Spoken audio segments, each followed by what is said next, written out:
Oke guys, tip sebagai ingin menjadi seorang mandor.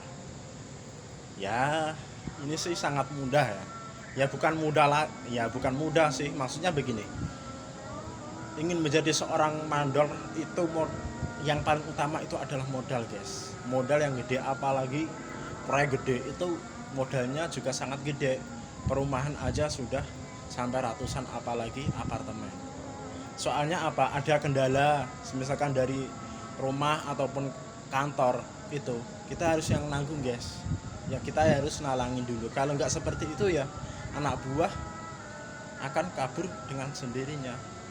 Dan nanti kalau semisalkan kita mau ajak lagi atau dapat proyek lagi, itu anak buah akan susah kalau kita ajak. Ikut mandor siapa, mandor ini, Allah gajinya begini, sering telat terus, gitu guys. Dan susahnya seperti itu kalau modal nggak sesuai, maksudnya nggak besar gitu ya.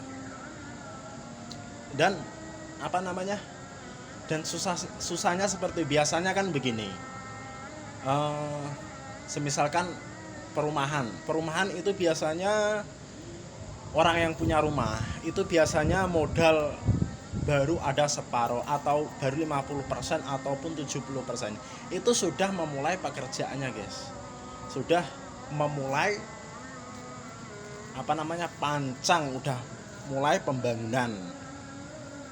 Dan semisalkan biasanya sudah menjadi bangunan sudah 70% hampir selesai, biasanya kendala-kendala di seperti itu ya. Soalnya kan modalnya udah habis dan tinggal cari-cari lagi, biasanya seperti itu kalau belum ada modal 100% dari orang rumahnya.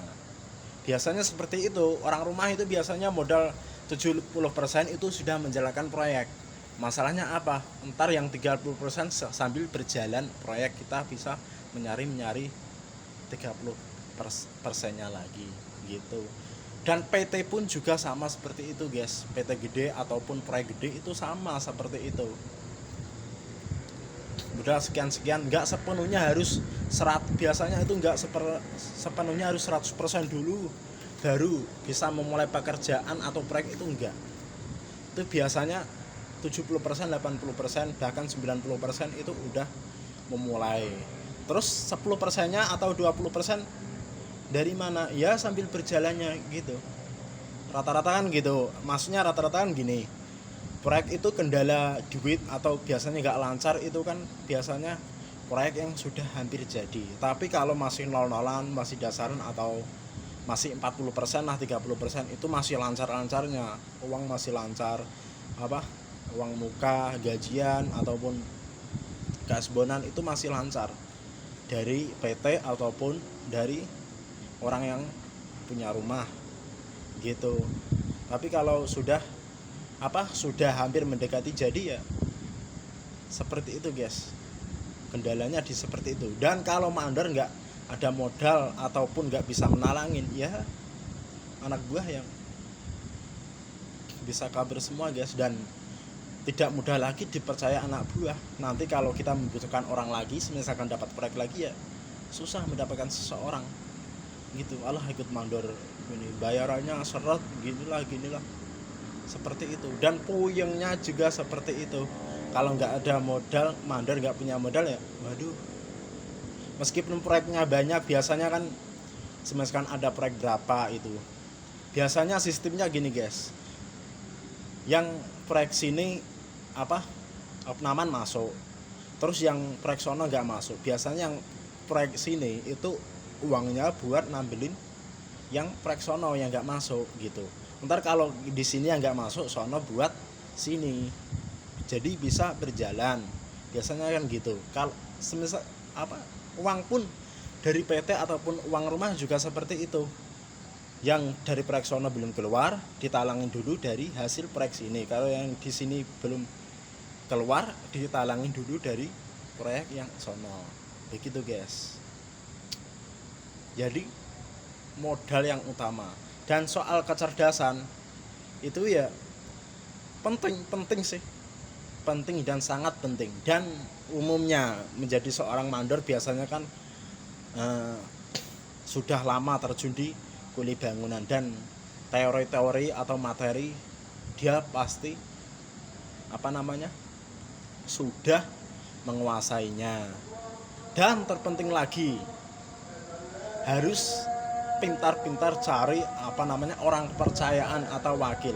Soalnya kalau tidak seperti itu, ya kita sendiri yang akan susah, dan dampaknya kita sendiri yang akan rugi. Semisalkan kita salah mempercayai seseorang sebagai penanggung jawab pekerjaan atau istilahnya wakil, bisa-bisa kita yang rugi guys. Opnaman nggak masuk, ginilah. Kalau opnaman nggak masuk, kita yang kena teguran dari PT ataupun tuan rumah tersebut. Kita yang kena teguran, gimana proyek nggak jadi gitu. Kalau semisalkan ada proyek lagi atau ada PT bangunan lagi, kita mau ngajuin proposal di PT, ya susah guys. Soalnya kerja kita lama, nggak sesuai opnaman, nggak pernah masuk gitu.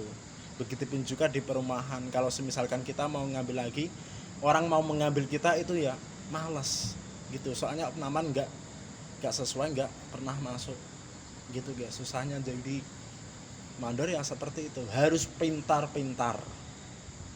Saya nggak haruskan gimana caranya enggak ya. Soalnya umumnya dan rata-rata, dan emang harus seseorang menjadi mandor itu biasanya sudah menjadi kuli di bangunan dulu, dikenek, terus tukang, dan terus menjadi wakil, baru menjadi mandor.